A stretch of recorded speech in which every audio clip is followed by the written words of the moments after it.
Total HSRP म्हणतो हाय security registration plate आहे. नवी मुंबईमध्ये जवळजवळ आपल्याकडे 49 सेंटर्स आहेत.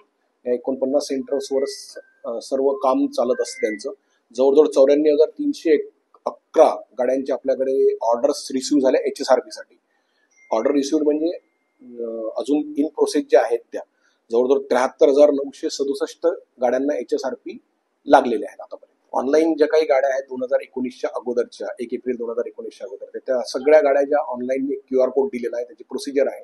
तो QR कोड स्कॅन केल्यानंतर त्याच्यामध्ये जे काही डिटेल्स RC बुकमध्ये जे डिटेल्स असतात, चेसिस नंबर असेल, इंजिन नंबर असेल, तो व्यवस्थित जर भरला तर व्यवस्थित त्याच्यातलं सेंटर सिलेक्ट केलं, फी पेमेंट केलं तर काही अडचण येत नाही. या वाहनांना आता जवळजवळ 30 नोव्हेंबर 2025 पर्यंतची मुदतवाढ दिली.